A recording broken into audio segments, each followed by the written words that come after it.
Welcome to the deep dive. Today, well, we're looking at something pretty fundamental, maybe even a bit absurd. It's about our lifespan, how short it really is.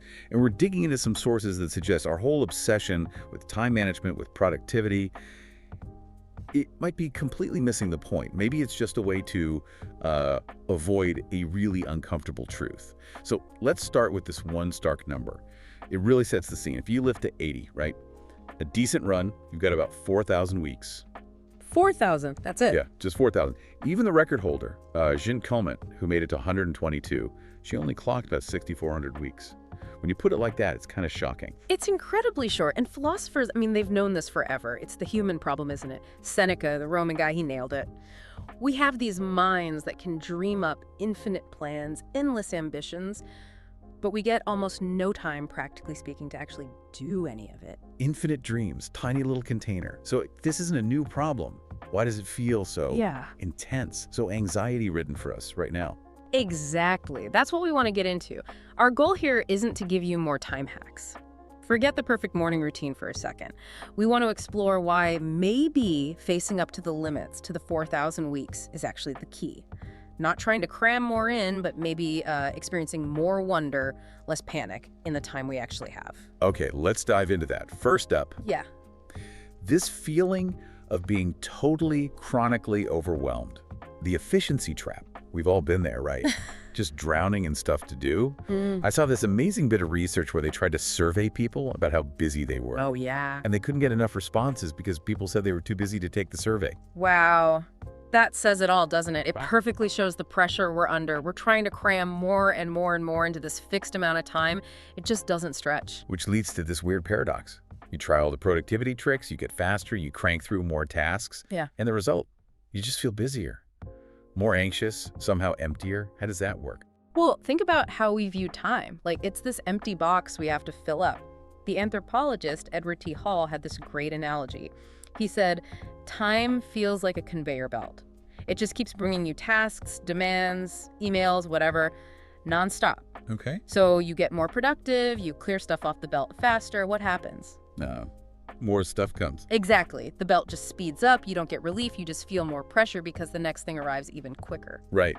And you see that with technology, don't you? Microwaves, smartphones, super fast internet. They were supposed to save us time, did they? Not really. What they seem to have done is massively increase our impatience. Waiting like 10 seconds for a website now feels agonizing. Whereas maybe 30 years ago, waiting days for a letter with the same info was just normal. We expect everything instantly. Yeah. Any delay feels like a failure. And then there's Parkinson's law on top of that. The old classic. Work expands to fill the time available. Bingo! So even if you do manage to carve out some free time by being efficient, new demands or just higher standards for existing demands rush in to fill that space. You mean like, Well, think about Ruth Schwartz-Cowan's research on housewives and labor-saving devices back in the day. washing machines, vacuums? Yeah. They didn't actually reduce the total time spent on housework. What happened? They just had to clean more. Pretty much. The expected standard of cleanliness shot way up. Suddenly you had to have whiter whites, vacuum more often, iron everything. The definition of what needs doing just stretched to absorb the time freed up by the tech. No time was actually saved. Wow. Okay. So this whole feeling of being rushed, of never catching up, it's tied to how we even think about time itself. Absolutely. Our modern view is time as this abstract, measurable thing, like a resource, a commodity, something you can spend, waste, save. Like money? Kind of like money, yeah. And that's actually a pretty recent and pretty weird way to think about it. How so? What was like before? Think about, say, a medieval farmer. Their life wasn't ruled by the clock. It was task-oriented. The rhythm of the day came from the tasks themselves. You milked the cows when they needed milking. You harvested when the crops were ready. Not because the clock said 7 a.m. Right. There wasn't this constant low-level hum of anxiety about getting everything done because the work was just life. It was understood to be endless. You just did what needed doing when it needed doing. And they even measured time differently, didn't they? They did. It wasn't about abstract minutes. The sources mentioned things like a miserale, Which was? the time it takes to recite Psalm 50, or even more earthily, a pissing while. Seriously. Seriously, time was measured by tangible actions, not by a ticking clock disconnected from life. So when did it change? When did time become this commodity? The big shift was really the Industrial Revolution, paying people by the hour. Ah, okay. Suddenly, time wasn't just the medium you lived in, it was something you sold. Your employer bought chunks of your time, and that created this huge moral pressure to use time well. Because if you didn't, you were wasting the boss's money. Exactly. There's this quote from an early iron magnate, Ambrose Crowley. He genuinely believed that workers who were loitering, they weren't just slacking off, they were literally stealing time, stealing these containers of time from his conveyor belt. Wow. So that pressure, that idea that every second must be used productively, that's the root of our modern time anxiety. It's the bedrock. It underlies basically all our struggles with productivity and busyness today. Okay, so if the 4,000 weeks are real, and just getting more efficient is a trap, what's the alternative? We have to accept we can't do everything. That seems key. That's the liberation right there. You cannot get everything done. It's impossible. So the real challenge isn't how do I do it all, it's how do I wisely choose what not to do. Choosing what to neglect. Yes. Because think about it, at any given moment, you're already procrastinating on almost everything else you could be doing. Millions of things. So the goal isn't to eliminate procrastination, it's to get better at it. Better at procrastinating? How? By consciously choosing which things you're going to let slide, which balls you're going to drop deliberately. Maybe the real measure of any time management technique isn't whether it helps you do more, but whether it helps you neglect the right things, the less important things. Which means being really intentional about the important stuff. Absolutely. This connects to the pay yourself first idea. You hear this in finance, but it applies here too. Jessica Abel talks about this for creative work.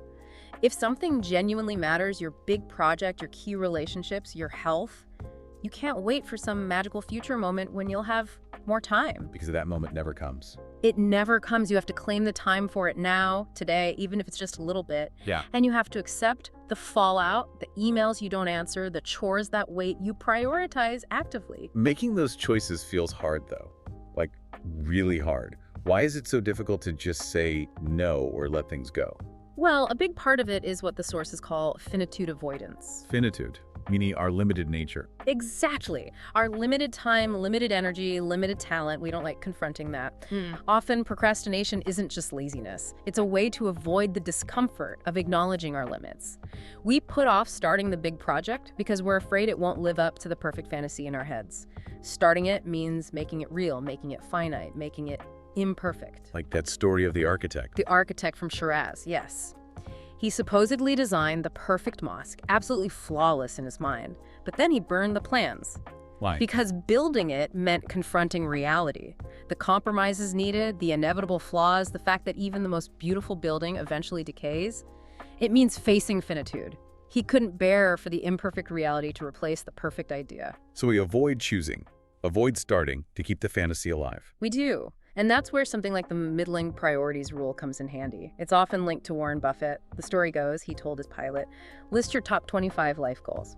Okay, now circle the top 5. Right. Focus on those. Yes, but here's the crucial part. He then supposedly said, now, actively avoid the other 20. Avoid them. Not just put them lower down. Actively avoid them. Because those number 6 through 25 goals, they're dangerous. They're appealing enough to distract you, to make you feel busy and productive, but they aren't important enough to give you real fulfillment. They siphon energy away from the top 5. So those are the things we need to get better at procrastinating on. Those are prime candidates, yes. The things that feel worthwhile-ish, but aren't truly vital. This fear of choosing, of finitude, it shows up in relationships and careers too, doesn't it? This fear of settling. Oh, absolutely. It's huge in modern life. Think of someone like Franz Kafka. His letters show this agonizing commitment phobia. He wanted the intensity of romance, but often preferred it at a distance in letters because committing fully to one person felt like closing off infinite other possibilities. It interfered with his writing, his primary commitment. He couldn't bear to choose just one path. He wanted to live multiple lives. But the uncomfortable truth is, you have to choose. You will settle for something, one way or another. How do you mean? Well, the political theorist Robert Goodin pointed this out brilliantly. Spending 10 years swiping through dating apps, always looking for someone perfect, always keeping options open, that is a form of settling. You're settling for a decade of searching and uncertainty, which might be far less fulfilling than actually committing to someone imperfect. So choosing is unavoidable. The only choice is what you settle on. Precisely. And maybe the real freedom doesn't come from keeping infinite options open, but from making a choice and committing to it, foregoing the imaginary alternatives. Is there evidence for that? That commitment brings appreciation? There is, yeah. Psychologist Daniel Gilbert did this fascinating experiment with posters. People chose a poster to keep. One group was told their choice was final, irreversible. The other group was told they could exchange it later if they wanted. Guess which group ended up liking their chosen poster more? The ones who couldn't change their mind? By far.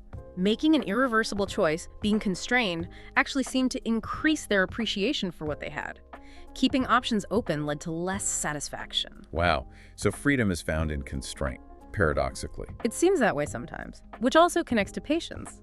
If we accept constraint, accept that big things take time, we need patience. But everything pushes us towards speed, instant results. How do we cultivate patience? One practical way is through what's called radical incrementalism. There's research by Robert Boyce on highly productive academics. You might think they worked in long, intense bursts, right? Yeah, like pulling all-nighters. Nope. The most productive ones consistently worked in short, regular sessions, sometimes just 10 or 20 minutes a day. And here's the kicker. They made a rule of stopping, even if they were feeling energized and in the flow. Stopping when you're on a roll. That sounds counterintuitive. It does. But why did they do it?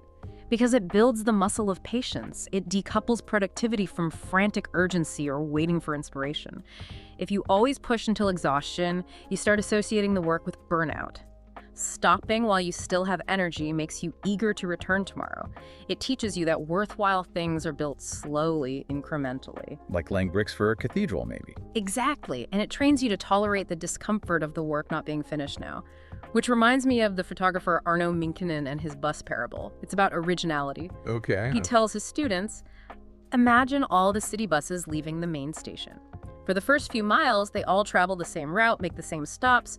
Your early work, he says, is like that. It looks like everyone else's. It feels derivative. That's normal. So what's the advice? Stay on the bus. Don't get off at the early stops just because your work looks like others. Keep going. Keep doing the work. Eventually, your bus route will diverge. It will turn onto streets nobody else is on. That's where your unique vision, your originality lies. But you only get there if you have the patience to stay on the bus through the familiar territory. Patience to get past the unoriginal part. You need that staying power. Okay. So bringing this all back to the 4,000 weeks, it feels like the main message isn't about finding the perfect system to control time. Not at all. It's almost the opposite. The goal is admitting defeat.